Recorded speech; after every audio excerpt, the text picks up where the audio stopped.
तो इस डिग्री में हम ठोकर मारते हैं। इज्जत पहले है, डिग्री बाद में। मेरी बात थोड़ी सी कड़वी है। अगर पर्दा है तो देख, अगर पर्दा नहीं है तो जिस सोने से नाक कान छिए वो सोना मेरे लिए बेकार है। आप कहते हो कि मियाँ दुआएं कबूल नहीं होती, दुआएं कबूल नहीं होती। और मेरे भाई जरा कान खोल करके सुन ले, अपनी बेटी को यूनिवर्सिटियों में बाद में भेज, अपनी बेटी को दीन का तालीम पहले सिखा दे, अपनी बेटी को कनीज़े फातिमा पहले बना दे, ताकि जिंदगी के किसी भी मोड़ पे वो ये ऐलान कर दे हम जान तो दे सकते हैं मगर इज्जतों का सौदा नहीं कर सकते। एक बेटी आई थी निकल के कर्नाटक के स्कूल में, जब उसके हिजाब पे सैकड़ों गीदड़ों ने भपकियां लगाई ना, तो उसने नारा लगा के बता दिया था, जिसको मुस्कान जमाना कहता है, मैं कनीज़े फातिमा हूँ, मेरे लिए ईमान पहले है, जान बाद में। लोगों, अगर खाली दुआ से सब कुछ हो जाए तो मैं तो ये दुआ करता हूँ, या अल्लाह हुसैन दे दे। किसी को मत दे खाली एक हुसैन, तू तो दे सकता ना, कादिर मुतलक है। क्या अल्लाह चाहे तो दूसरा हुसैन नहीं दे सकता? दे सकता, वो कादिर मुतलक है, उसके लिए क्या मुश्किल है? जवाब मिला, आलम तसव्वुर में गुलफाम कादिर मुतलक है, बेशक खुदा वो चाहे तो दूसरा हुसैन दे दे, लेकिन देता क्यों नहीं? इसलिए कि हुसैन के आने के लिए पहले फातिमा की कोख का होना जरूरी है। दूसरी फातिमा ना हो सकी, इसलिए जमाने में दूसरा हुसैन ना आ सका। अरे गैर न तो खैरों के घर थोड़ी ना हुसैन आते हैं। मेरे भाई, दशहरी के पेड़ पे ही दशहरी का आम आता है, कट्ठा पे दशहरी नहीं मिलेगा। नहीं, बात मेरी अगर गलत हो तो बताएं आप। आपको अगर दशहरी चाहिए तो दशहरी का ही पेड़ लगाना पड़ेगा। अगर आपको गुलामे हुसैन चाहिए तो बेटी को कनीज़े फातिमा बनाना पड़ेगा। जिंदगी में कुरान लाएं, अगर कुरान जिंदगी में नहीं है तो भटक गए। अच्छा, कुरान लाते हैं, लाते हैं, लाते हैं, कब लाते हैं वो सुने जरा। लाते हैं कुरान, लाते हैं, जिंदगी में नहीं लाते, जिंदगी के बाद लाते हैं। जिंदगी में नहीं लाता कुरान का, जबकि जिंदगी के बाद कुरान का इतना काम और रोल नहीं है जितना जिंदगी में है। जिंदगी के बाद कुरान को हजरत कैसे लाते हैं? मर गया इमाम साहब, जल्दी चलो। बात हंसने की, बात समझने की। क्यों? कुरान खानी होगी। अब कुरान याद आया तुझे जब मर गया अब्बा, तो जब जिंदा था तो तुझे कुरान याद नहीं आया? हद यहां तक हो गई है, अब कब्र पर कुरान पढ़ा जाएगा। अब अगर मौलाना साहब कब्र पर कुरान पढ़ने बच्चा भेजें तो बच्चे का तालीम खराब, और अगर मौलाना ने ना भेजा तो इसका चंदा बंद। क्यों नहीं भेजा? बिल्कुल हक बात बता रहा हूं। अगर कान खोल के सुन ले, तेरा अमल अगर इस काबिल नहीं है तो पूरे हिंदुस्तान के मौलवियों को कब्र पे बिठा के कुरान पढ़वा, जन्नत नहीं मिलेगी। कान खोल के सुन ले, अमल का होना जरूरी है। अमल अगर जन्नत के काबिल है तो कुरान तो अगर कोई घर में बैठ के भी पढ़ देगा तो उसका भी अल्लाह तुझे सवाब अता फरमाएगा। चलो अब कब्र पर कुरान पढ़ो। अब 3 दिन कुरान कब्र पर पढ़ा जा रहा है। मौलाना बेचारा मजबूर है, क्या करे, पंचायती मदरसा चलाएगा तो पढ़वाएगा। अगर नहीं पढ़वाओगे तो फिर मौलाना की खैर नहीं, उसके मदरसे की खैर नहीं, उसकी इमामत की खैर नहीं, बात खत्म। अच्छा सुनते रहे, जुल्म वाले सितम, सितम वाले सितम बता रहा हूं मैं। अब कब्र पर पढ़ा, अब 3 में पढ़ो, अब 10 में कुरान खानी, अब 20 में कुरान खानी, अब 40 में कुरान खानी। पता चला कि मदरसे में बहुत लंबी परेशानी, पढ़ने ही नहीं दे रहा है, पढ़ने नहीं दे रहा। अच्छा 11वीं शरीफ में तो पूरा महीना नहीं पढ़ने देते। अब ये कहोगे मौलाना कुरान खानी की मुखालफत कर रहा, तो मुखालफत नहीं कर रहा हूं, पूरा पूरा नुस्खा बता के जाऊंगा। कुरान खानी वाले भी हम हैं, कुरान पे अमल करने वाले का तरीका क्या होना चाहिए कुरान खानी का, वो सुने आप। जब आप इतनी कुरान खानियां कराओगे तो ये मदरसे में पढ़ने वाला बच्चा पढ़ेगा कहाँ?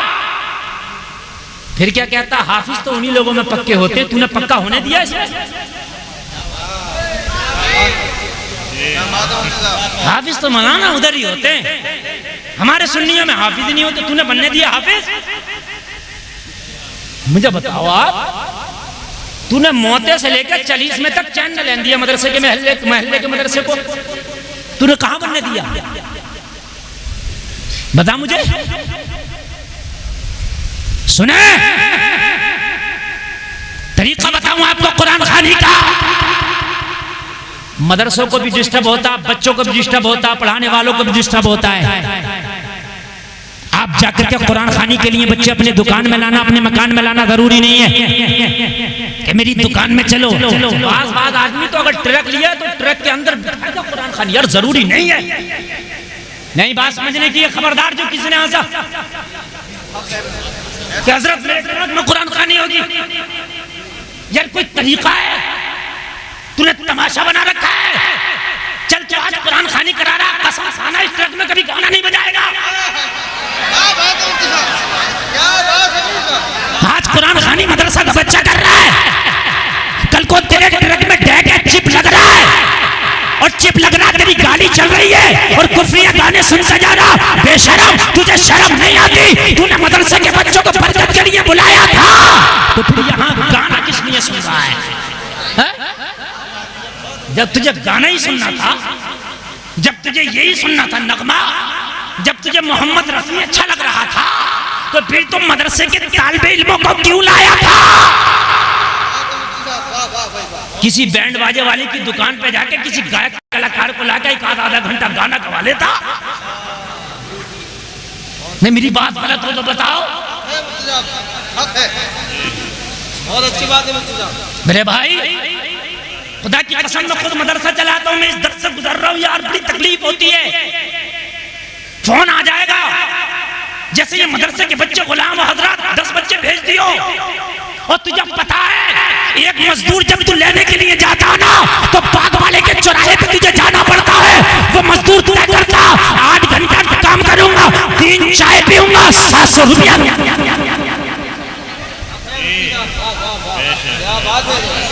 सही बता रहा हूं मैं। तूने मदरसे के बच्चों को यार समझ के लिए 10 बच्चे भेज दिए, 2 समोसे में पूरी कुरान खानी करा दिया। 2 समोसा खिलाकर सोचता मैंने बहुत बड़ा उपकार कर दिया इन बच्चों पर। खबरदार, ये मेहमान रसूल है, इनकी इतनी बेइज्जतियां ना कर कि 5 बच्चे मेरे ट्रक में भेज दो, 10 बच्चे मेरे जो है मेरी दुकान में भेज दो, 15 बच्चे मेरे मकान में भेज दो। अगर ये तेरे मकान दुकान टिरकों में जाते रहे तो बताइए तालीम कब हासिल करेंगे? ये बच्चे कयामत में तेरा दामन पकड़ लेंगे। ये कुरान खानी तेरे लिए नहीं बोझ न बन जाए। अगर तुझे कुरान खानी कराना है तो सुन, अब्बा के नाम से, अम्मा के नाम से, मकान के नाम से, दुकान के नाम से सुन। जो शिरीनी तुझे बांटना है वो शिरीनी दुकान से खरीद, और खरीदने के बाद में मदरसे चला जाओ, और मदरसे जाने के बाद मौलाना से कहना हजरत शिरीनी ये है, सुबह से लेके छुट्टी तक तुम्हारे बच्चों ने जो कुरान पढ़ा है वो भी तो कुरान है, वो मेरे अब्बा के नाम से बख्श देना, ये शिरीनी बच्चों को खिला देगा। बहुत अच्छा पैगाम है। नारे तकबीर, नारे रिसालत, मसलके आला हजरत या हुसैन या हसन या हुसैन, नारे तकबीर, नारे हैदरी, नारे हैदरी। बहुत खूब हजरत, बहुत खूब। इज्जत करो, सवाब भी ज्यादा इन तालिबे इल्मों की। अभी तो मैं बयान करूंगा सवाब ज्यादा है, क्यों ज्यादा है और क्यों है ये भी बयान करूंगा। इज्जत करो इन तालिबे इल्मों की। बड़े के पास जाना पड़ता, बड़े को बुलाया नहीं जाता। ये मेहमाने रसूल हैं, बड़े हैं ये। और मेरे भाई सुनो, ये सिर्फ तुम्हारे तीजा दसमा खाने के लिए नहीं है, ये मेहमाने रसूल हैं, इनकी बात बड़ी है। जाओ मदरसे में और कहो हजरत मुझे 11वीं की कुरान खानी कराना थी, शिरीनी ये है, जितना भी बच्चों ने पढ़ा है वही मेरे लिए 11वीं का बख्श दें। और सुने, कुरान जरूरी नहीं है कि अलिफ लाम मीम के पारे से लेकर अम्मा के पारे तक पढ़ना जरूरी है। अगर अलिफ लाम मीम का पारा भी 30 बार पढ़ लिया जाए तो 30 पारों का ही सवाब मिलेगा। ऐसा नहीं है कि एक पारे का मिलेगा, 30 ही पारों का मिलेगा।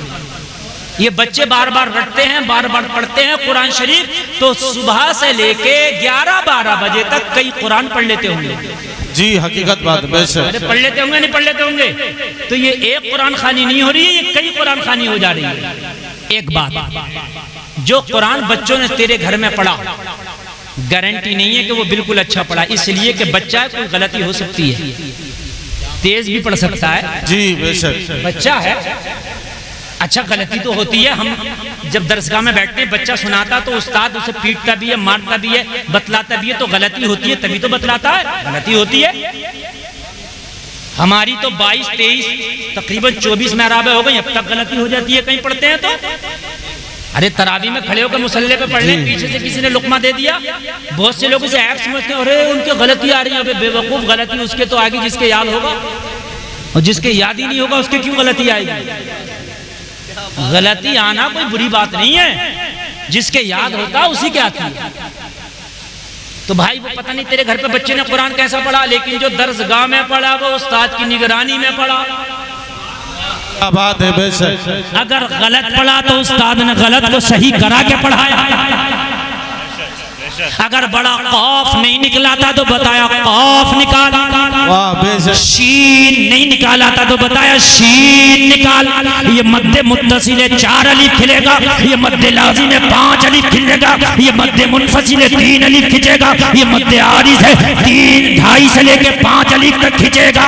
ये काफ कलकला होगा, ये साद है, इसमें रूफ मुस्तालिया है, ये पुर होके पढ़ा जाएगा। ये सारे कौन बताएगा? ये तुझे दरसगाह में बैठने वाला ये मुदर्रिस पढ़ा के बताएगा। पता चला तेरे घर की कुरान पढ़ा हुआ उसकी कोई गारंटी नहीं, जो मदरसे में पढ़ा है उसकी गारंटी है, उसकी गारंटी है। तो ये गारंटेड माल इधर है, समझ रहे हैं? इधर है गारंटेड माल। मदरसे में जाओ और वहीं श्रीनी दे आओ, और वहीं से वो फातिहा खानी हो गई और वही हो गई तेरी कुरान खानी। बच्चों को डिस्टर्ब ना करो, बच्चों को पढ़ने दो। सुभान अल्लाह। अच्छे हाफिज बनेंगे, अच्छे आलिम बनेंगे, तुम्हारा फायदा होगा। आलिम अच्छे नहीं बनेंगे, हाफिज अच्छे नहीं बनेंगे, तुम्हारा नुकसान होगा।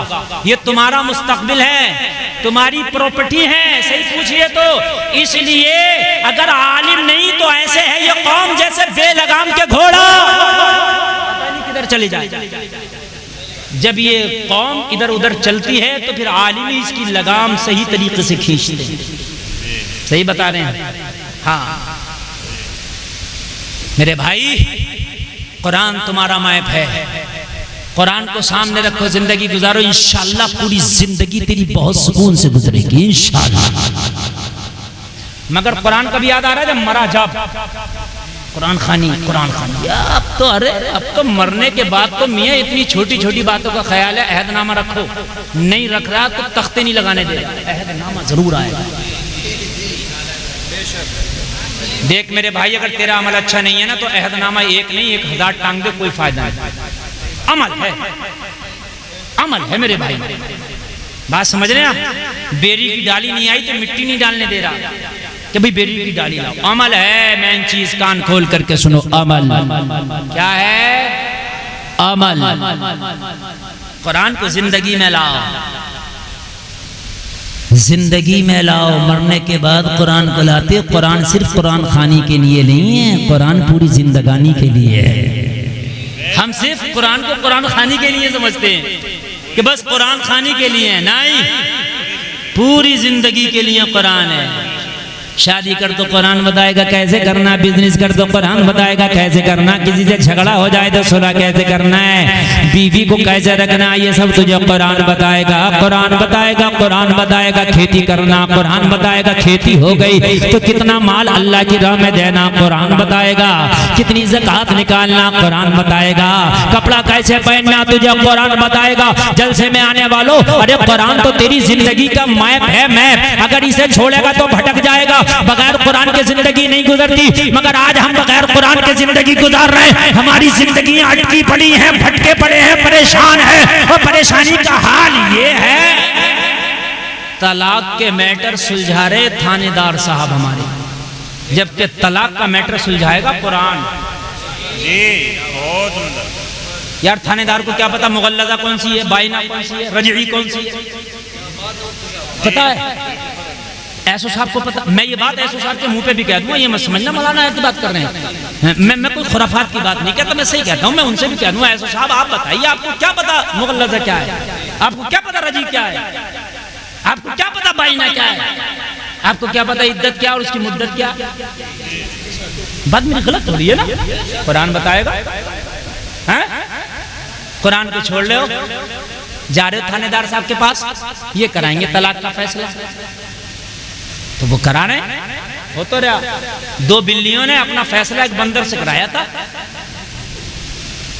हाँ, एक की रोटी ज्यादा हुई, नहीं मानी ना, बराबर कर मेरी।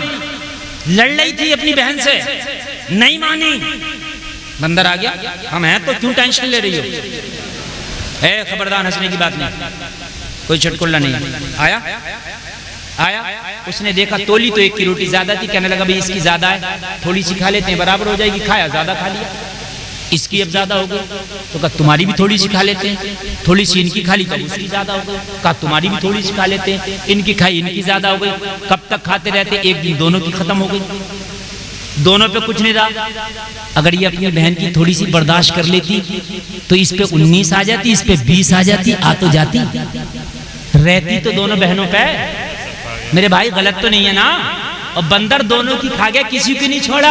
आज जरा सा मामला हो गया तो अपने भाई के ऊपर डंडा निकाले घूम रहा है। एक अंगल जमीन के लिए नहीं दबूंगा, चाहे कुछ हो जाए। 50,000 रुपए खर्च कर सकता हूँ, मगर नहीं दबूंगा, मगर नहीं दबूंगा। आज ऐसा मामला हुआ ही क्यों? आज दबना नहीं है, तुझे कोर्ट में घसीटूंगा, तुझे वहां घसीटूंगा। सुन,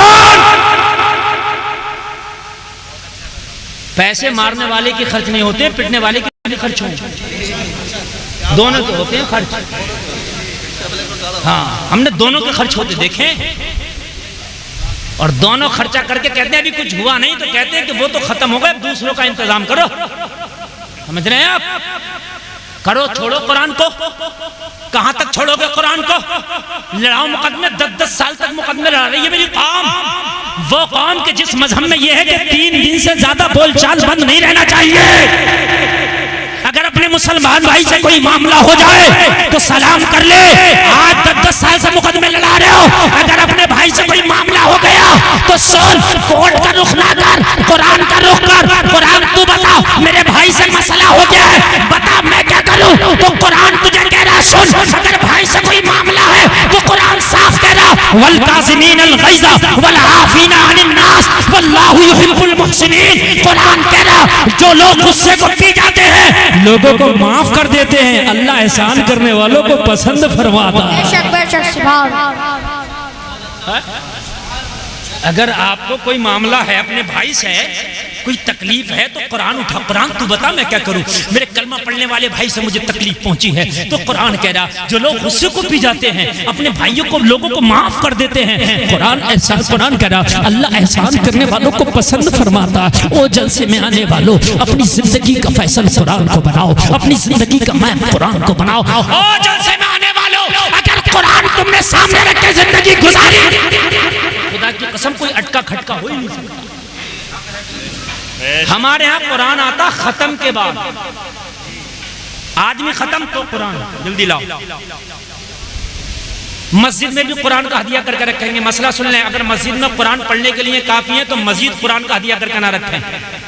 ये पेटियों पे चट्टियां लगी हुई हैं। जब सफाई हो रही है तो इधर से इधर को रख दिया, कहीं इधर से इधर को रख दिया, कहीं पढ़ने में नहीं आ रही है वो। इससे बेहतर यह है कि कुरान आप मस्जिद में ना रखें। अगर पढ़ने लायक हैं, मदरसे में जाएं। दरस निजामी के बच्चों की किताबें हजारों की होती हैं, उन गरीब बच्चों को किताबें मैसर नहीं आती। मौलाना से पूछा, हजरत बताएं कितनी किताबों की जरूरत है? अपने अब्बा के इसाले सवाब के लिए किताबें रखना चाहता हूँ। 10-5 हजार की इस्लामी किताबें रख के मदरसे में रख दे। जब तक मदरसे में किताबें पढ़ी जाती रहेंगी, तेरे अब्बा को सवाब मिलता रहेगा। मगर मरने के बाद तो कुरान पे बस अब तो पेटी आ रही है, लिखा जा रहा है इसाले सवाब फला खां बस हो गया काम। कुरान रखने से काम नहीं होगा, काम कान खोल करके सुन ले आप। तलाक हो गई तो मौलाना के पास आगा, हजरत कुरान क्या कह रहा, हो गई। अबे हो गई तो अब क्या हो गई, अब तो होने से पहले आता हजरत मेरी बीवी से मेरी नहीं बन रही है, ये बताइए कुरान क्या कह रहा है। कुरान इसमें भी तो कह रहा ना, हजरत मेरी बीवी से नहीं बन रही है, नौबत तलाक की, गुस्सा बहुत लगा है, जिंदगी नहीं गुजर रही है, कुरान बताए क्या कह रहा है। तो मौलाना बताएगा कुरान क्या कह रहा, मगर नहीं, जब खत्म कर देगा तब आएगा हजरत कुरान क्या कह रहा। अब बताओ, जब दे दी और देता भी कैसे है, कम से कम 3 तलाक दे के आता, इससे कम दे के नहीं आता।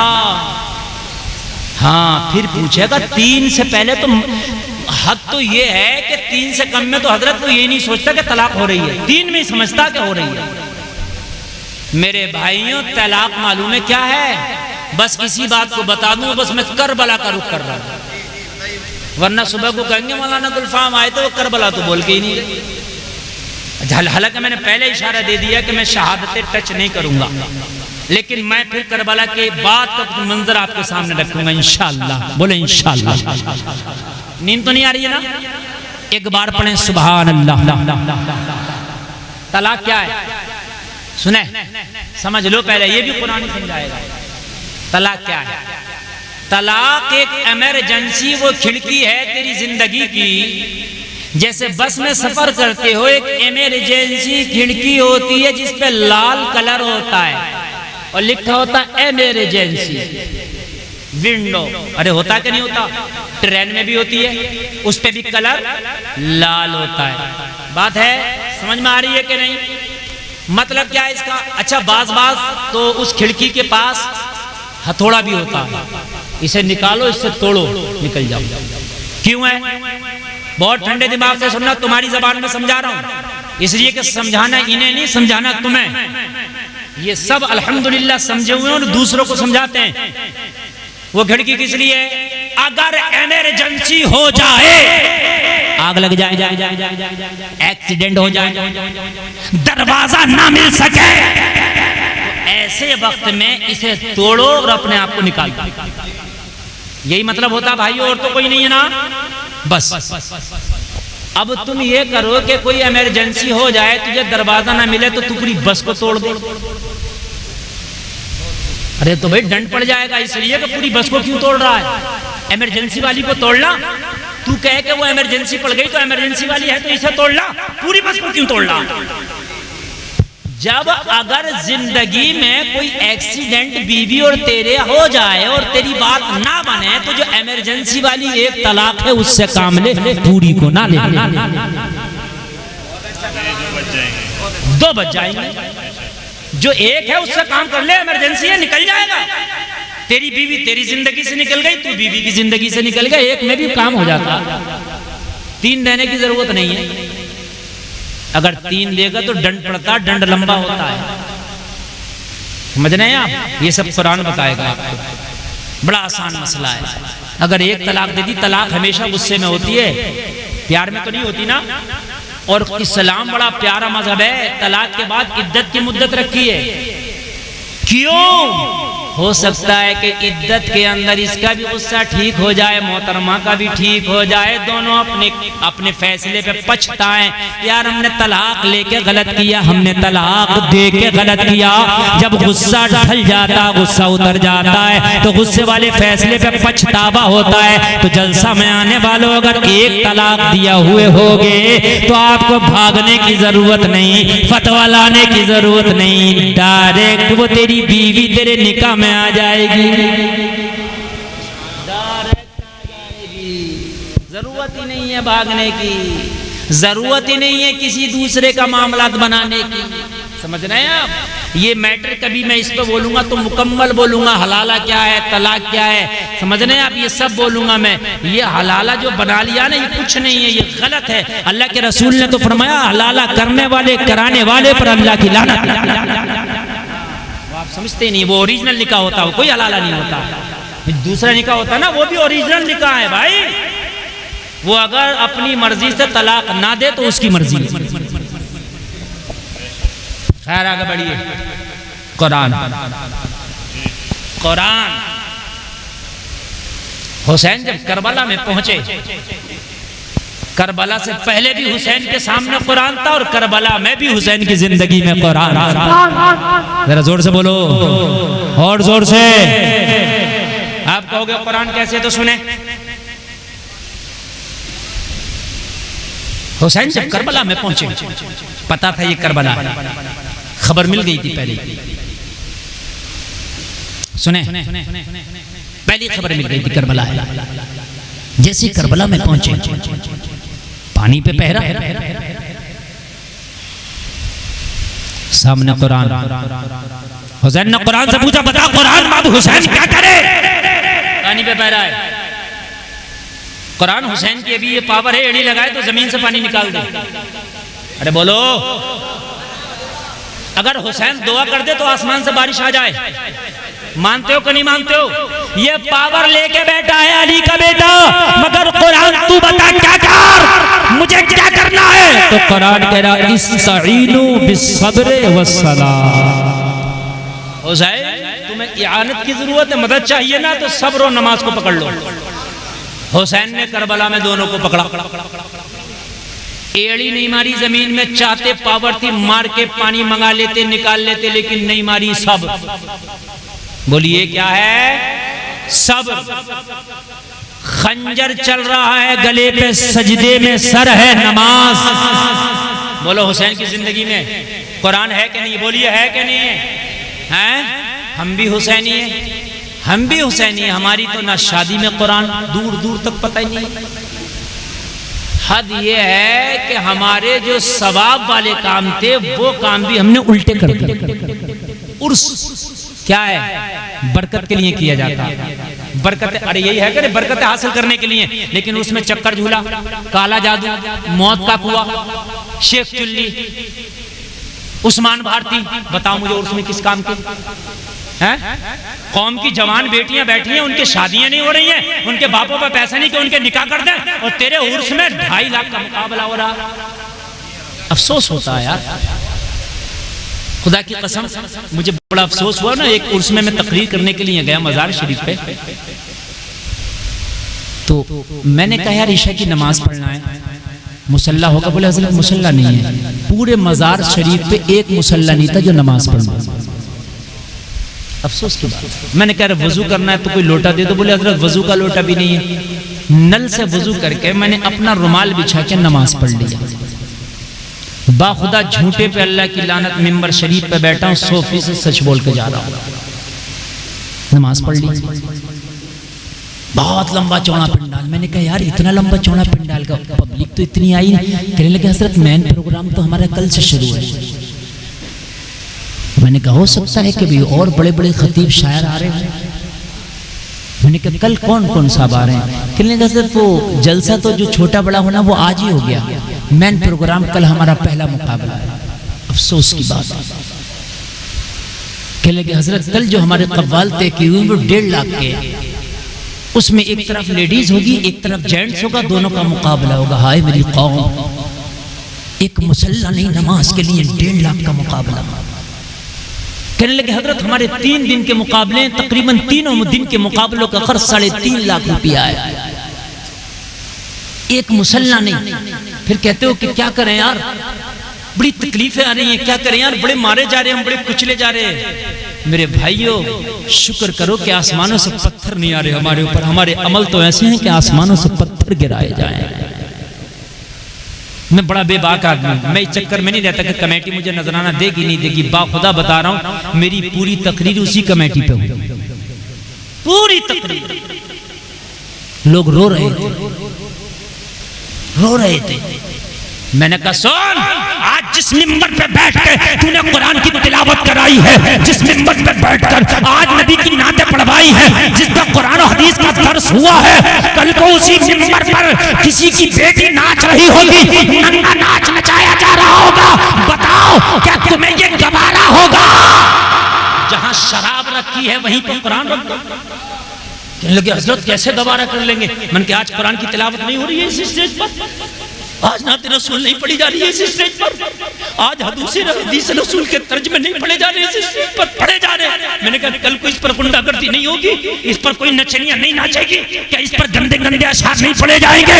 अरे मैदान महशर में ये अल्लाह वाला तेरा दामन पकड़े होगा और मांगेगा मौला जिस चीज से मैं जिंदगी भर नफरत करता रहा, मेरे विसाल के बाद इसने मेरे मजार पे किया। और जवाब क्या होगा? यहाँ तो उर्सों में भी हमारे हराम काम इतने बुलंदियों पर। और जलसे में आने वालों, उर्स करना है तो ऐसे उर्स करो कि आप खूब चंदा करो, उर्स में 5 लाख हो जाए तो अच्छी बात है। और देखो कि उर्स में ये देखो तेरी बस्ती में कोई ऐसी गरीब बच्ची तो नहीं है जो जवान है, उसके बाप पे उसके निकाह के लिए पैसा नहीं है। अगर ऐसी कोई बच्ची हो तो उनके बापों से कह दो तुम अपनी बेटियों के रिश्ते देख लो।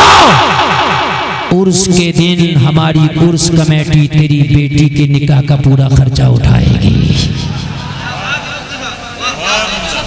पूरा खर्चा उठाएगी। खुदा की कसम 24 नंबरी भी तेरे उर्स को कह रहा होगा वाह क्या उर्स किया है। हा? लेकिन डांस पार्टियां उर्स में तुम करते हो, जवाब ये मौलाना लोग दें। तुम तो चले जाते, तुम नहीं देते, जवाब हमें देना पड़ता है। समझ रहे हैं? ढोल तमाशे तुमने कर लिए, जवाब हमें देना पड़ता है। खुदारा ऐसे उर्स ना करो, अल्लाह के लिए ना करो। ये मैदान महशर में अल्लाह वाले तुम्हारा दामन पकड़ के खड़े हो। अभी छत्तीसगढ़ में मैं एक तकरीर करने गया 2 साल पहले, उर्स का प्रोग्राम, और उर्स का नहीं था, वैसे प्रोग्राम था। उसके बाद उर्स होने वाला। मुझे बताया, बोले हजरत यहाँ तकरीबन चादरें चढ़ती हैं मजार शरीफ पे, एक एक चादर का खर्चा तकरीबन से तकरीबन 1 लाख होता है, एक चादर। छत्तीसगढ़ की बात बता, रायपुर शहर की बात।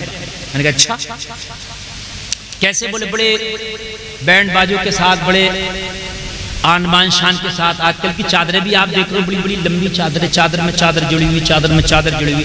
सरकार आला हज़रत ने फरमाया मज़ार पे एक चादर पड़ी हो, जब तक वो बोसीदा ना हो जाए, खराब ना हो जाए, दूसरी की जरूरत नहीं है, बस काफी। चादरों का भी एक मेरे भाइयों कारोबार चल रहा। मेरी बात अगर झूठ हो तो आप देख लेना। इधर दुकान से लाके तूने चादर चढ़ाई और उधर से इसने उतार के खादिम ने और फिर दुकान पे पहुंचाई, यही घूम रहा। मैं सही बता रहा हूं मेरे भाई, आज मेरी कौम खुदा की कसम तशना है, मेरी कौम प्यासी है। अल्लाह की कसम मेरी कौम को आज इल्म की जरूरत है। अगर आज ये मज़ारों पे बैठे सज्जादे अपनी कौम का दर्द रखे, अल्लाह की कसम यूनिवर्सिटियां खोल दे, तो मैं दावे के साथ कहता हूँ गरीब नवाज की एक छोटी देगी यूनिवर्सिटी चला देगी, एक बड़ी देगी यूनिवर्सिटी चला देगी। अगर आपको यकीन ना हो तो लाओ दोनों देगे मुझे दे दे, 2 यूनिवर्सिटी मैं चला के दिखाऊंगा। ख्वाजा की जो छोटी बड़ी देग है, क्या उसमें आने वाली रकम यूनिवर्सिटी नहीं चला देगी? मगर यूनिवर्सिटी तो दूर की बात, कोई मकतब चलाया है इन्होंने।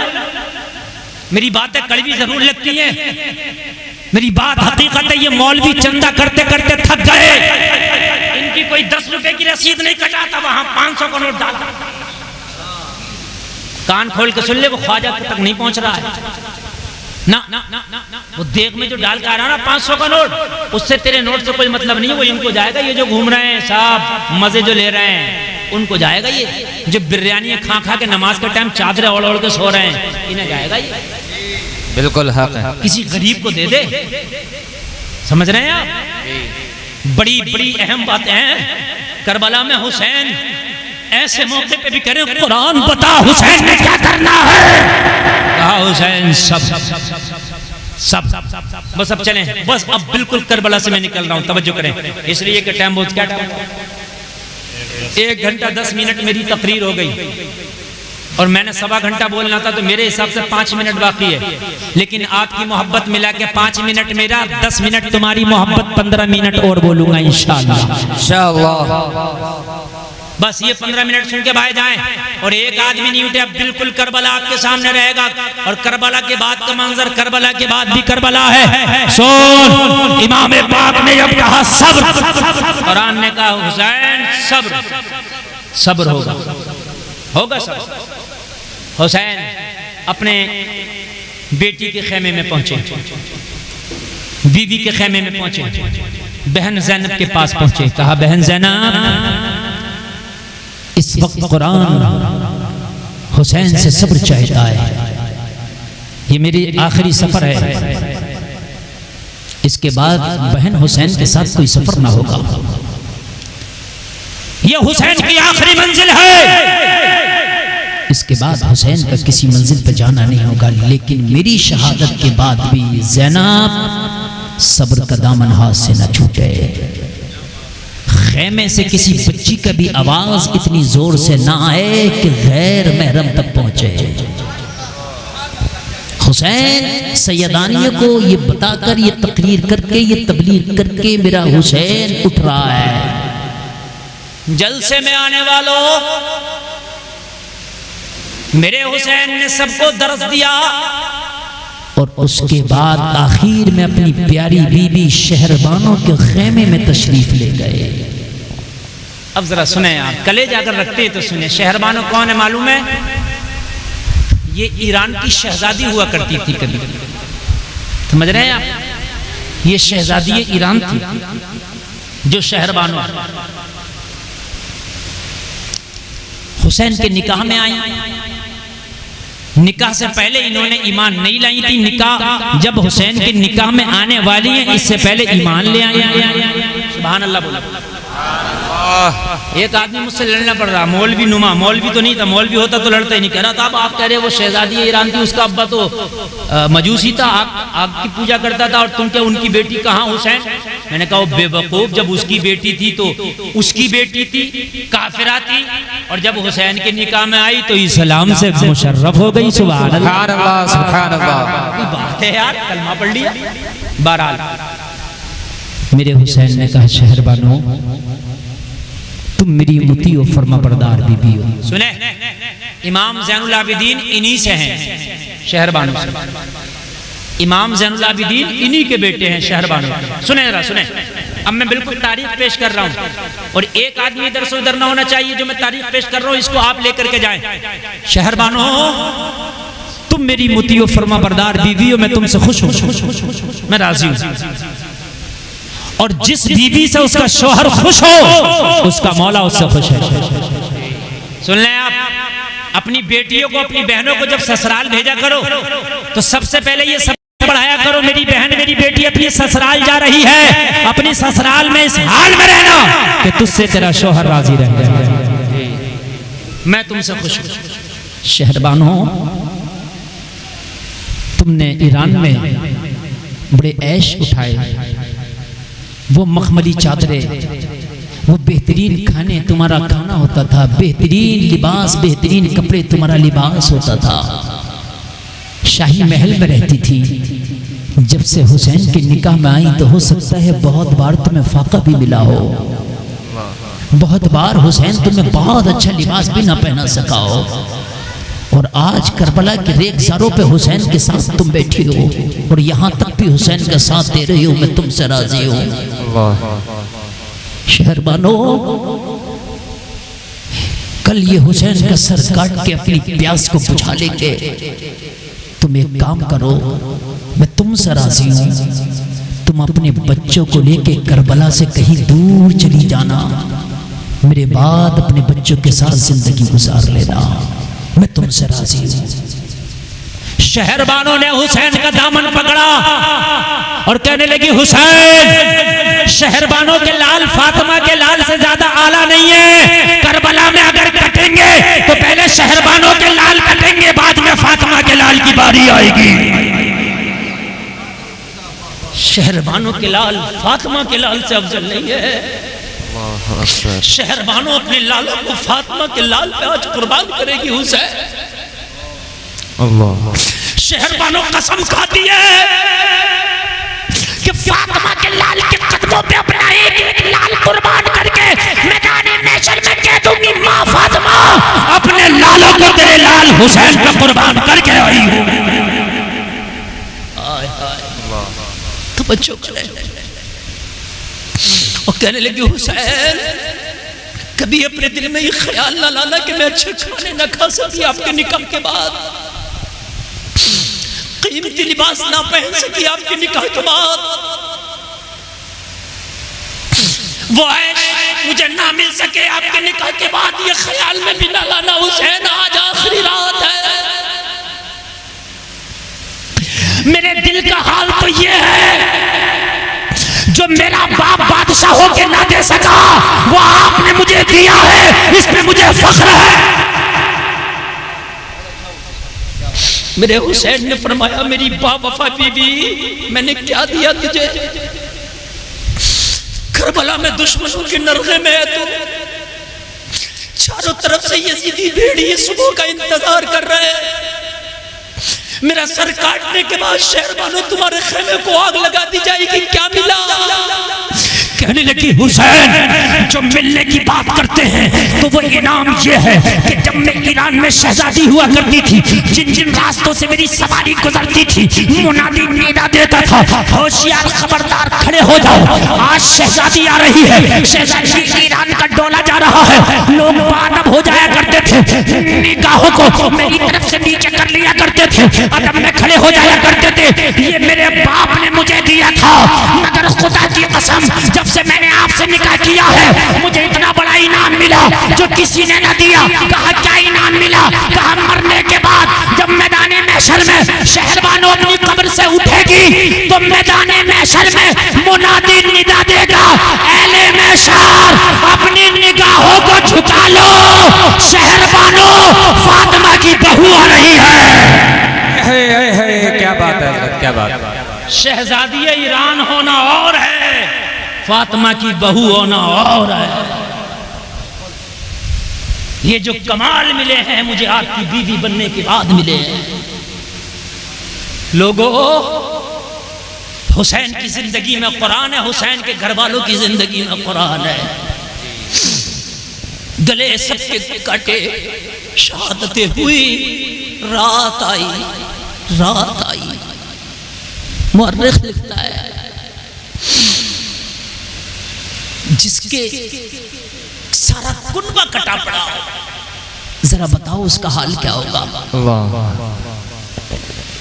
सैयदा ज़ैनब सकीना को सीने से लगा के खेमा में बैठी है, रात में बैठी, आधी रात आई। आप देखते हैं कि जंगलों में जानवरों के बोलने का भी एक वक्त होता है, जब सन्नाटा छाता तो वो भी खामोश हो जाते हैं। जब सन्नाटे का आलम आया, ज़ैनब उठी, हाथ में तलवार लेके। सैयदा सकीना ने दामन पकड़ा, फूफी तुम कहां जाती हो? अब तुम्हारा ही तो सहारा है। कौन है जो अब सकीना को सहारा देगा? फूफी सिर्फ तुम्हारा सहारा है। कहने लगी ज़ैनब तेरी फूफी पे दोहरी जिम्मेदारी आ गई है आज। क्या? कहने लगी बेटी करबला के मैदान में कटे हुए लाशें पड़े हैं, करबला के मैदान में कटे हुए लाशें पड़े, दोहरी जिम्मेदारी है तेरी फूफी पर। उठने दे, थोड़ी देर के लिए करबला के मैदान का चक्कर लगाने दे, देखूं कि मेरा भाई हुसैन कहां पड़ा है, ठीक ही नहीं तो दे। अली अकबर की जवानी कहां लूटी गई है? दोहरी जिम्मेदारी है, जंगल है, ये बयाबा है, गरीब वतन है, शहीदों के लाशें कहां है। तलवार हाथ में ली, अली की बेटी करबला के मैदान का चक्कर लगाती है। हुसैन का लाशा पड़ा है, हुसैन के लाशे के पास बैठी है, सरबुरी लाश पड़ी है, सर कटा हुआ है, जिस्म के पास बैठी है, सीने में खंजर लगा हुआ, नेज़ा चुभा हुआ, सीने से जो खून निकला था वो मिट्टी उसके अंदर मिल गई है। सैयदा ज़ैनब हाथ से सीने से मिट्टी हटा, मिट्टी ऐसी हो गई है जैसे पानी मिट्टी में डालो तो कैसे गुद जाती है, इस तरीके से हुसैन के सीने से गीली गीली खून में सनी हुई मिट्टी हटा रही है। अल्लाह अकबर। मिट्टी हटा रही है, कपड़ों को साफ करने की कोशिश कर रही हो। कह रही है भैया हुसैन, अरे जब मदीने में थे तो नाना के कांधों पे सवारी किया करते थे, करबला में आए तो लाश कैसी बेगोरो कफन पड़ी है। अल्लाह अकबर। लोगों, इसको कहते हैं सब्र। कौन सा कलेजा लाओगे, कौन सा जिगर लाओगे? ये अली की बेटी का जिगर है कि भाई के लाशे से उठी और उठने के बाद जब सकीना का ख्याल आया तो फिर खेमा में आ गई और सकीना को गले से लगा कर बैठ गई। कहने लगी सकीना, तेरी फूफी को तेरा भी पहरा देना है, तेरी फूफी को करबला में पड़े हुए शहीदों का भी पहरा देना है। अल्लाह दोहरी जिम्मेदारी है।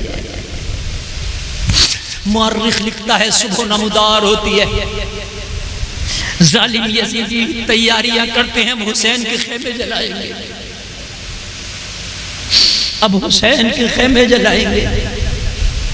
मालूम है मुअर्रिख लिखता है खेमा जलाने की एक बड़ी वजह क्या थी? सुने, क्या हुसैन के खेमों में माल था? नहीं, हुसैन के खेमों में तो खाने पीने की अशिया तक नहीं थी, तो फिर जलाया क्यों? अली का बेटा सच्चा है। यजीदियों ने, कूफियों ने जो खत हुसैन को भेजे थे वो खत हुसैन के पास खेमे में मौजूद थे और हुसैन ने अपने आखिरी खुतबे में कहा था, फला तू आज तलवार लेके हुसैन के सामने खड़ा है, क्या तूने मुझे खत ना भेजा था कि हुसैन आ जाए? मेरे खेमे में तेरा खत मौजूद है। वो सारे खत मौजूद थे हुसैन के खेमा के अंदर। हुसैन लेकर के आए थे, विद प्रूफ आए थे। इनको डर था कि ये हमारे लिखे हुए खुतूत जो हुसैन को हमने बुलाया यजीद तक पहुंच गए तो हमारी खैर नहीं है। यजीद कहेगा अच्छा हुसैन को बुलाने वाले तुम थे, इसलिए खेमों को जला दो ताकि तारे खुतूत जल जाए। खेमा क्या जले, सैयदानियों की चादरें तक जली। खेमा क्या जले, वो तबर्रुकात जले। फातिमा तो ज़हरा का मुसल्ला जला, क्या क्या ना जला। और जब बेसरो सामानी के आलम में ये सैयदानियां खड़ी हैं, अहले बैत कि ये लुटे हुए फूल कड़े हैं, तो इन जालिमों ने यहीं पर बस नहीं किया, कहा इन्हें बांधो जालिमों, ये तो इतने भूखे प्यासे हैं कि अब भागने की सकत भी न रही, किसे बांधता है? लेकिन जालिमों ने बांधा, ऊंटों की पीठों पर कस लिया गया और कसने के बाद दमिश्क के बाजार में लेके पहुंचे हैं।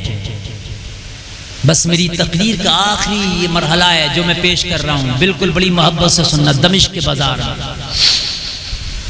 इस लालच में लेकर पहुंचे कि ये कटा हुआ सर यजीद को देंगे, इनाम लेंगे बदले में। सिर्फ सिक्के इन यजीदी कुत्तों का मशरब था, इन यजीदी कुत्तों का धंधा बन चुका था, सिर्फ सिक्के। पहुंचे दमिश्क के बाजार में, कटे हुए सर नेज़ों पे बुलंद हैं, फटी हुई चादरों से ये हुसैन के घर की बेटियां अपने सरों को छिपाए खड़ी है।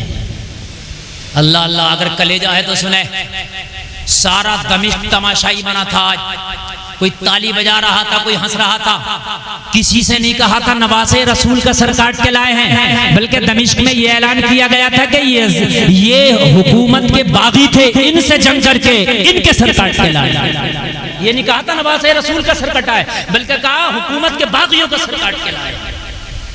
ये रंग दे दिया। ऐसे शोर थे, जुलूस निकाल रहे थे, जुलूस हमने जंग जीती है। लोगों, फातिमा की बेटी सैयदा ज़ैनब फटी हुई चादर अपने सर पे, अपने सर को छिपाए खड़ी हैं। और लोगों जरा गौर करो, गौर करो, सारा दमिश्क तमाशाई बना है।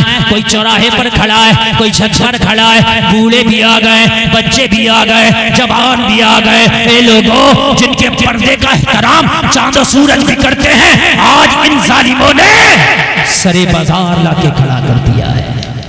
सब्र था, अगर खुदा की कसम सब्र ना हो तो दमिश्क में कयामत आ गया।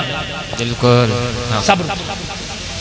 सैयदा सकीना कह रही है, फूफी ये वही हैं जिन्होंने हमारे कलमे पढ़े हैं, हमारे नाना के, वही हैं ये? हाँ वही हैं बेटी, सब्र कर जरा, सब्र कर, वो दिन दूर नहीं है, तेरे नाना की शफाअत से ये सब महरूम है। दिन दूर नहीं है, तेरे नाना की शफाअत से सब महरूम है।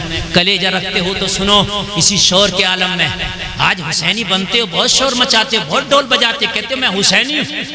तो फिर ये क्या थे, ये जो शोर मचा रहे थे दमिश्क के बाजार में, ये जो जुलूस निकाल रहे थे दमिश्क के बाजार में, ये क्या थे? कान खोल करके सुन, सैयदा ज़ैनब खड़ी है, सैयदा सकीना खड़ी है, ज़ैनुल आबिदीन के पैरों में बेड़ियां खड़ी है। एक वक्त ऐसा आया, एक छोटा सा बच्चा सैयदा ज़ैनब की बारगाह में खड़ा है। सैयदा ज़ैनब ने देखा छोटा सा बच्चा, हाथ में कपड़े का थैला। सैयदा ज़ैनब ने फरमाया बेटा क्यों आए हो?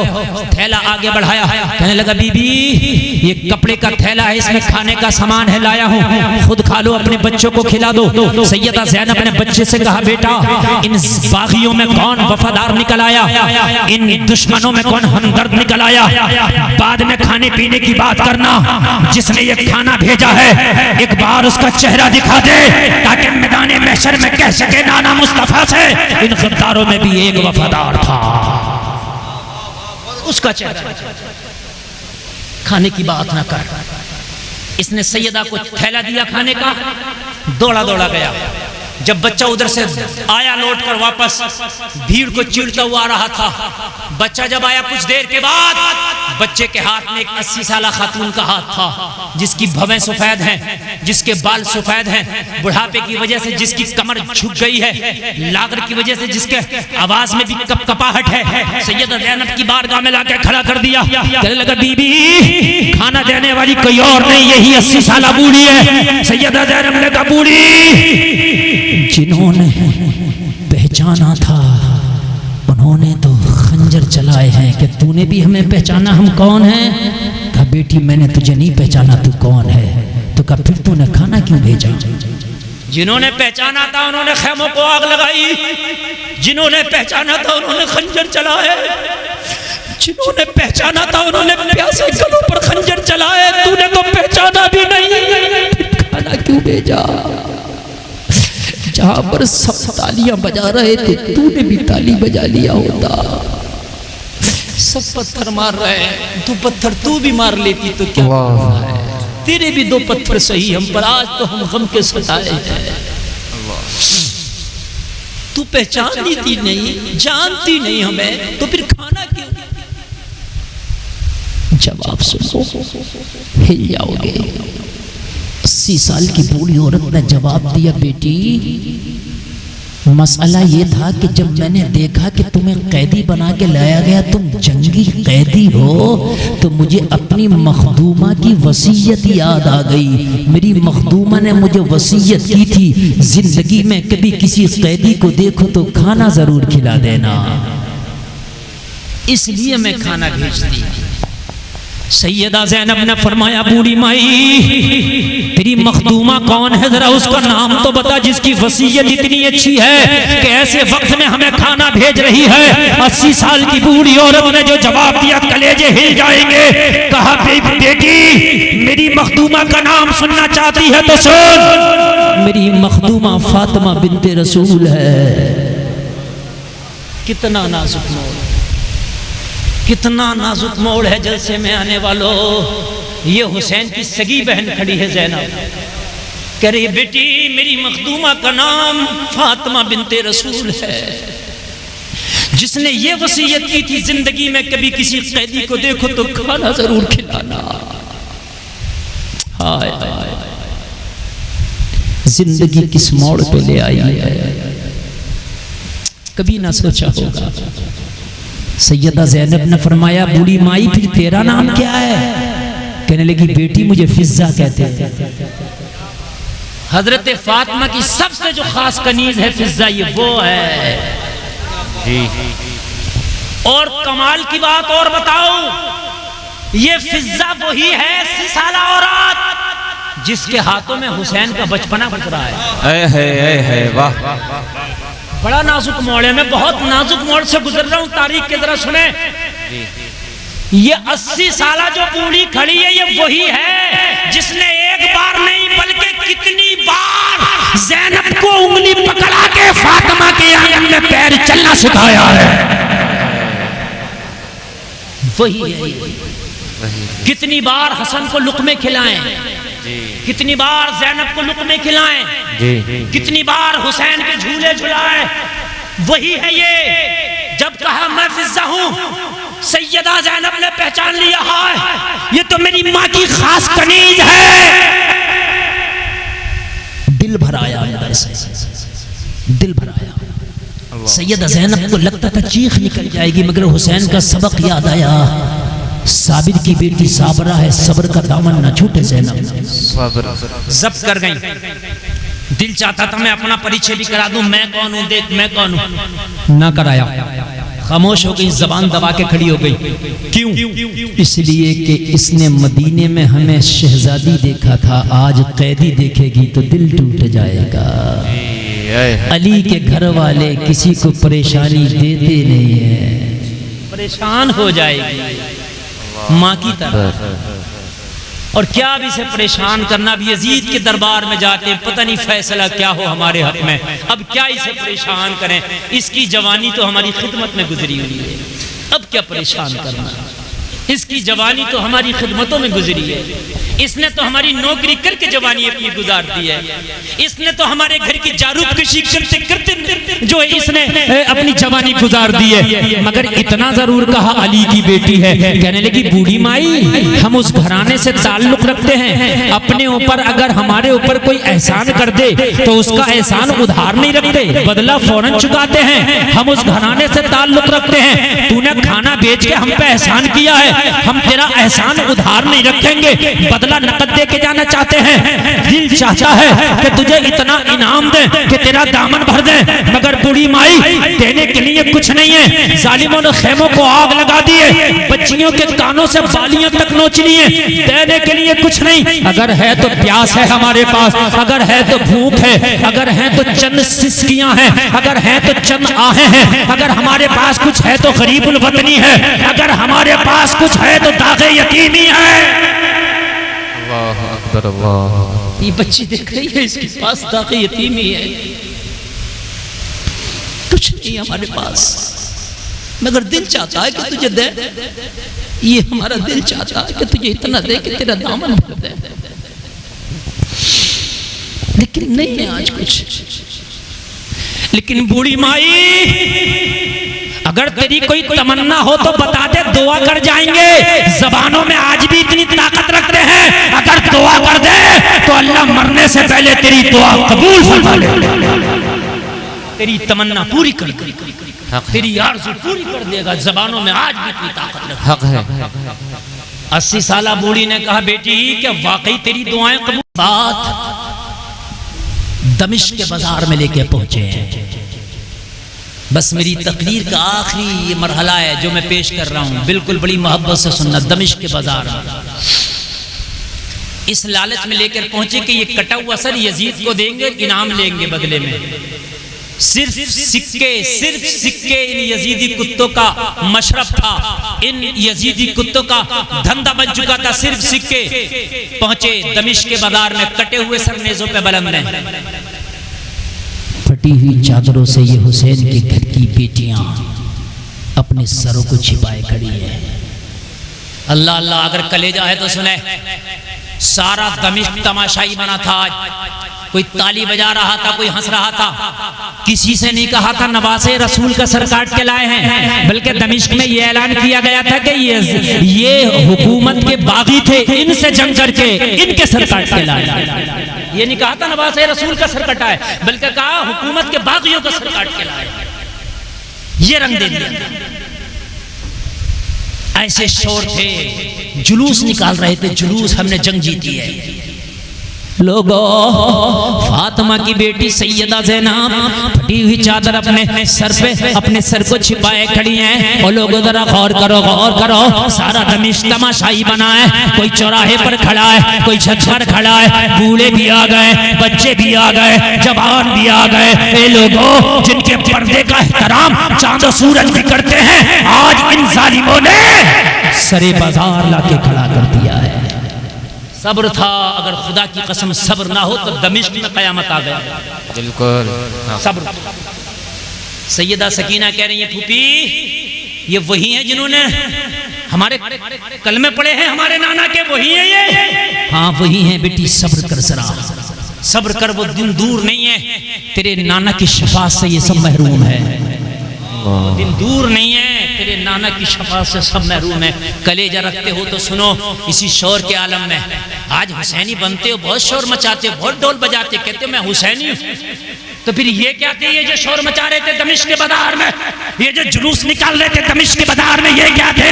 कान खोल करके सुन, सैयदा ज़ैनब खड़ी है, सैयदा सकीना खड़ी है, ज़ैनुल आबिदीन के पैरों में बेड़ियां खड़ी है। एक वक्त ऐसा आया, एक छोटा सा बच्चा सैयदा ज़ैनब की बारगाह में खड़ा है। सैयदा ज़ैनब ने देखा छोटा सा बच्चा, हाथ में कपड़े का थैला। सैयदा ज़ैनब ने फरमाया बेटा क्यों आए हो? थैला आगे बढ़ाया, कहने लगा बीबी ये कपड़े का थैला है, इसमें खाने का सामान है, लाया हूँ, खुद खा लो, अपने बच्चों को खिला दो। सैयदा ज़ैनब ने बच्चे से कहा बेटा इन बागियों में कौन वफादार निकल आया, इन दुश्मनों में कौन हमदर्द निकल आया? बाद में खाने पीने की बात करना, जिसने ये खाना भेजा है एक बार उसका चेहरा दिखा दे, ताकि मैदान महशर में कह सके नाना मुस्तफा से इन गद्दारों में भी एक वफादार था। उसका चेहरा, खाने की बात ना कर। इसने सैयदा को थैला दिया खाने का, दौड़ा दौड़ा गया। जब बच्चा उधर से आया लौट कर वापस, भीड़ को चीरता हुआ आ रहा था। बच्चा जब आया कुछ देर के बाद, बच्चे के हाथ में एक 80 साला खातून का हाथ था, जिसकी भवें सफेद हैं, जिसके बाल सफेद हैं, बुढ़ापे की वजह से जिसकी कमर झुक गई है, लागर की वजह से जिसके आवाज में भी कपकपाहट है। सैयदा ज़ैनब की बारगाह में लाकर खड़ा कर दिया। कहने लगा बीबी खाना देने वाली कोई और नहीं, यही 80 साला बूढ़ी है। सैयदा ज़ैनब ने कहा बूढ़ी जिन्होंने पहचाना था उन्होंने तो खंजर चलाए हैं, कि तूने भी हमें पहचाना हम कौन हैं? कहा बेटी मैंने तुझे नहीं पहचाना, तू कौन है? तो कहा फिर तूने खाना क्यों भेजा? जिन्होंने पहचाना था उन्होंने खेमों को आग लगाई, जिन्होंने पहचाना था उन्होंने खंजर चलाए, जिन्होंने पहचाना था उन्होंने प्यासे गलों पर खंजर चलाए, तूने तो पहचाना भी नहीं, खाना क्यों भेजा? जहां पर सब तालियां बजा रहे थे तूने भी ताली बजा लिया होता। सब पत्थर मार रहे हैं, तू पत्थर तू भी मार लेती तो क्या है? तेरे भी 2 पत्थर सही हम पर, आज तो हम गम के सताए हैं। तू पहचानती थी नहीं, जानती नहीं हमें, तो फिर खाना क्यों? जवाब सुनो, हिल जाओगे। 80 साल की बूढ़ी औरत ने जवाब दिया बेटी मसला ये था कि जब मैंने देखा कि तुम्हें कैदी बना के लाया गया, तुम जंगी कैदी हो, तो मुझे अपनी मखदूमा की वसीयत याद आ गई। मेरी मखदूमा ने मुझे वसीयत की थी जिंदगी में कभी किसी कैदी को देखो तो खाना जरूर खिला देना, इसलिए मैं खाना भेजती। सैयदा ज़ैनब ने फरमाया बूढ़ी माई तेरी मखदूमा कौन है, जरा उसका नाम तो बता, जिसकी वसीयत इतनी अच्छी है कि ऐसे वक्त में हमें खाना भेज रही है। 80 साल की बूढ़ी औरत ने जो जवाब दिया कलेजे हिल जाएंगे। कहा बेटी मेरी मखदूमा का नाम सुनना चाहती है तो सुन, मेरी मखदूमा फातिमा बिन्ते रसूल है। कितना नाजुक मोड़, कितना नाजुक मोड़ है जलसे में आने वालों। ये हुसैन की सगी बहन खड़ी है ज़ैनब, कह रही बेटी मेरी मखदूमा का नाम फातिमा बिन्ते रसूल है, जिसने ये वसीयत की थी जिंदगी में कभी किसी कैदी को देखो तो खाना जरूर खिलाना। हाय हाय जिंदगी किस मोड़ पे ले आई है, कभी ना सोचा होगा। सैयदा ज़ैनब ने फरमाया बूढ़ी माई फिर तेरा नाम क्या है? कहने लगी बेटी मुझे फिज़्ज़ा कहते हैं। हजरत फातिमा की सबसे जो खास कनीज है फिज़्ज़ा, ये वो है जी। और कमाल की बात और बताओ, ये फिज़्ज़ा वही है 80 साला औरत जिसके हाथों में हुसैन का बचपना गुजरा है। वाह बड़ा नाजुक मोड़ है, मैं बहुत नाजुक मोड़ से गुजर रहा हूं तारीख के, जरा सुने। ये 80 साला जो बूढ़ी खड़ी है ये वही है जिसने एक बार नहीं बल्कि कितनी बार ज़ैनब को उंगली पकड़ा के फातिमा के आंगन में पैर चलना सिखाया है। वही है। कितनी बार हसन को लुक़मे खिलाए, कितनी बार ज़ैनब को लुक़मे खिलाएं, कितनी बार हुसैन के झूले झुलाए। वही है ये, जब कहा मैं फिज़्ज़ा हूं, सैयदा ज़ैनब ने पहचान लिया है ये तो मेरी माँ की खास कनीज है। दिल भर आया अंदर से, दिल भर आया। सैयदा ज़ैनब को लगता था चीख निकल जाएगी, मगर हुसैन का सबक याद आया। साबिर की बेटी साबरा है, सब्र का दामन न छूटे ज़ैनब। जब्त कर गई। दिल चाहता था मैं अपना परिचय भी करा दूं, मैं कौन हूं, देख मैं कौन हूं, ना कराया। खामोश हो गई, जबान दबा के खड़ी हो गई। क्यों? इसलिए कि इसने मदीने में हमें शहजादी देखा था, आज कैदी देखेगी तो दिल टूट जाएगा। अली के घर वाले किसी को परेशानी देते नहीं है, परेशान हो जाएगी माँ की तरह। और क्या अब इसे परेशान करना, भी यजीद के दरबार में जाते पता नहीं फैसला क्या हो हमारे हक में, अब क्या इसे परेशान करें, इसकी जवानी तो हमारी खिदमत में गुजरी हुई है, अब क्या परेशान करना, इसकी जवानी तो हमारी खिदमतों में गुजरी है, इसने तो हमारी नौकरी करके जवानी अपनी गुजार दी है, इसने तो हमारे घर की जारूद कशी करते करते जो है इसने अपनी जवानी गुजार दी है। मगर इतना जरूर कहा अली की बेटी है, कहने लगी बूढ़ी माई हम उस घराने से ताल्लुक रखते हैं, अपने ऊपर अगर हमारे ऊपर कोई एहसान कर दे तो उसका एहसान उधार नहीं रखते, बदला फौरन चुकाते हैं। हम उस घराने से ताल्लुक रखते हैं, तूने खाना बेच के हम पे एहसान किया है, हम तेरा एहसान उधार नहीं रखेंगे, बदला नकद दे के जाना चाहते हैं। दिल चाहता है कि तुझे इतना इनाम दे कि तेरा दामन भर दे, मगर बूढ़ी माई देने के लिए कुछ नहीं है। जालिमों ने खेमों को आग लगा दी है, बच्चियों के कानों से बालियां तक नोच ली है, देने के लिए कुछ नहीं। अगर है तो प्यास है हमारे पास, अगर है तो भूख है, अगर है तो चंद सिसकियां हैं, अगर है तो चंद आहें हैं, अगर हमारे पास कुछ है तो गरीबुल वतनी है, अगर हमारे पास कुछ है तो दागे यतीमी है। अल्लाह अकबर अल्लाह। ये बच्ची देख रही है, इसके पास दागे यतीमी है, कुछ नहीं हमारे पास, मगर दिल चाहता है कि तुझे दे, ये हमारा दिल चाहता है कि तुझे इतना दे कि तेरा दामन भर दे, लेकिन नहीं है आज कुछ। लेकिन बूढ़ी माई अगर तेरी कोई तमन्ना हो तो बता दे, दुआ कर जाएंगे। जबानों में आज भी इतनी ताकत रखते हैं, अगर दुआ कर दे तो अल्लाह मरने से पहले तेरी दुआ कबूल फरमा ले, तेरी तमन्ना पूरी कर देगा, तेरी आरज़ू पूरी कर देगा। जबानों में आज भी इतनी ताकत हक है। 80 साला बूढ़ी ने कहा बेटी क्या वाकई तेरी दुआएं कबूल होती है? कहा मेरी दुआओं की बात करती है, अगर कोई दुआओं में हमारा नाम ले ले तो उसकी भी कबूल हो जाता है। हक है हजरत, हक है। हमारी बात करती है, और अगर सही पूछ तो अब मैं तुझे हक बात बताऊं, अगर कोई हमारा नाम लिए बगैर दुआ तो दुआ, नमाज भी पढ़ ले तो नमाज कबूल नहीं होती है। बड़ा गहरा जुमला बोल गए उलमा बैठे, जिम्मेदार स्टेज बात करती है दुआ की, अगर हमारे नाम लिए बगैर कोई नमाजें पढ़ लेना तो उसकी नमाजें भी कबूल नहीं होती। कहा क्या मतलब? सुन ले, अल्लाहुम्मा सल्ले अला मोहम्मद व अला आले मोहम्मद। कौन है आले मोहम्मद? यही तो ज़ैनब है आले मोहम्मद। सुभान अल्लाह सुभान अल्लाह। पूरी कायनात में आज आले मोहम्मद में सबसे ज्यादा करीब कोई है तो ये ज़ैनब है। सुभान अल्लाह। नारे तकबीर, नारे तकबीर, नारे रिसालत, नारे दोनों हाथ उठाकर नारे रिसालत।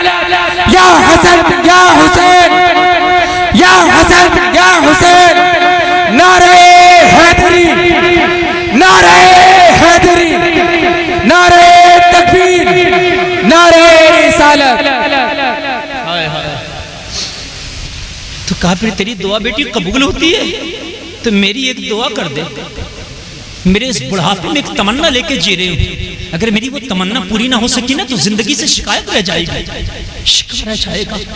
कहा बता, आज अगर दुनिया की हुकूमत भी चाहिए तो बता, दुआ कर जाएंगे अल्लाह दे देगा। कहने लगी बेटी हुकूमत की बात ना कर, ये बुढ़ापा हुकूमत के काबिल नहीं है, अब तक तो ताज के काबिल नहीं, फिर क्या तमन्ना है? तमन्ना बता, दुआ हम करेंगे अल्लाह पूरी करेगा।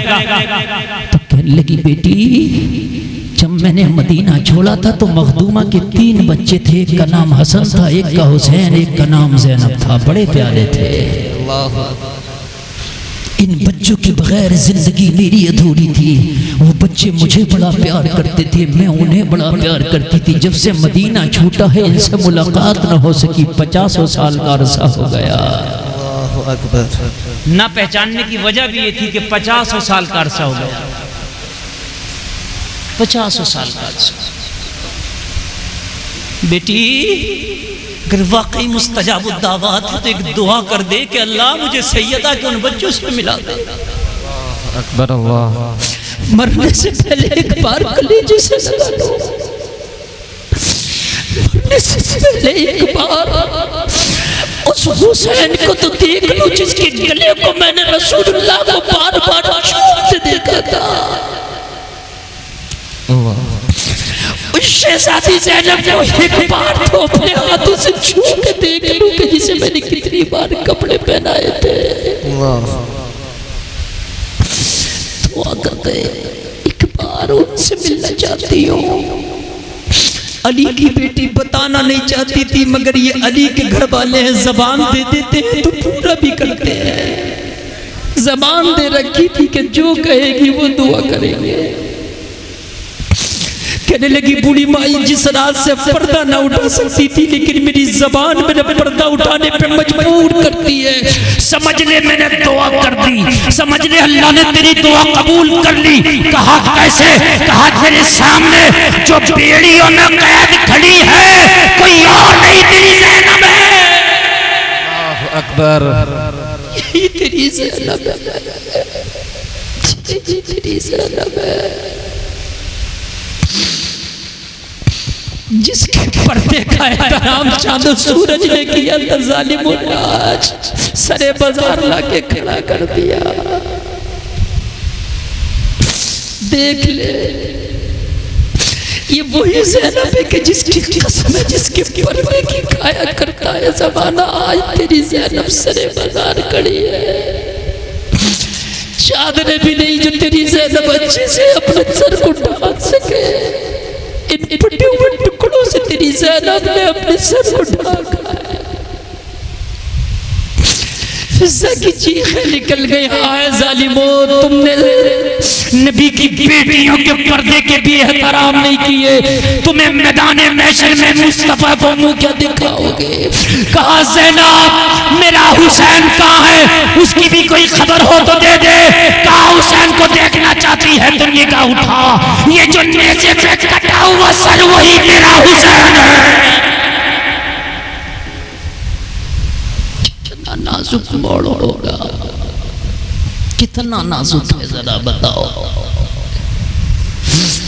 करबला के बाद भी लोगों क़यामत अहले बैत पे आई है, तोड़ी गई है, क़यामत आई गई है। ये है तेरा हुसैन। फिज़ा बोली ज़ालिमों मैं कसम खा के कहती हूँ, गिलाफ़े काबा पकड़ के कसम खाती हूँ, जिस पर तुमने खंजर चला के नोके नेज़ा चुभोया है मैंने बार बार रसूलुल्लाह को चूमते देखा। गिलाफ़े काबा पकड़ के कसम खाती हूँ, मैंने बार बार चूमते देखा था इसको। नबी फरमाते थे मेरा फूल है, नबी फरमाते थे हुसैन मुझसे है, मेरा टुकड़ा है। और दमिश्क के ज़ालिमों सुनो, अगर ये हुसैन कभी फातिमा की गोद में रोया, जो फातिमा माँ है, तो मुस्तफा फातिमा के घर आके कहते थे फातिमा इसे रोने ना दिया करो, मुझे तकलीफ होती है। करबला में इस प्यासे पे जब खंजर चलाया होगा तो उस नबी को कितनी तकलीफ हुई होगी, कभी सोच लिया होता।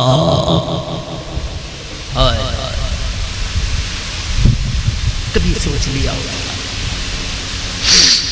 खुदा की कसम लोगों जमीन फट जाती, यजीदी धंस जाते, लेकिन इनका सब्र था कि जमीन बरकरार रही। ये भी इनका सब्र था।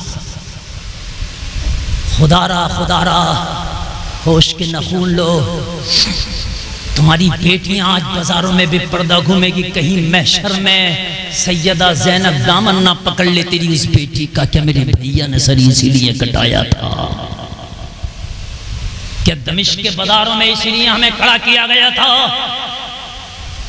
मेरे भाई, तुम अपने घर के मंत्री भी हो, मुख्यमंत्री भी हो, जमाने से लेना देना नहीं, मगर अपनी बच्चियों को कनीज़े ज़ैनब बना दो, कनीज़े सकीना बना दो। तुम्हारे घर का कल्चर इस्लामी हो, तुम्हारे घर का कल्चर हुसैन हो। वो सनान और तीर की दावतें, वो अली के लाल की हिम्मतें, कभी बेज़बां का गला दिया, कभी नौजवां का जिगर दिया। वो चमन अपना लुटा गए कि बहार दीन खुदा रहे, न जमा जो रंग बहार से तो लहू भी अपना मिला दिया। इस्लाम जिंदाबाद, कौम मुस्लिम जिंदाबाद। कलमा शरीफ पढ़े ला इलाहा इल्लल्लाह मुहम्मदुर रसूलुल्लाह व मा अलैना इल्लल बलाग।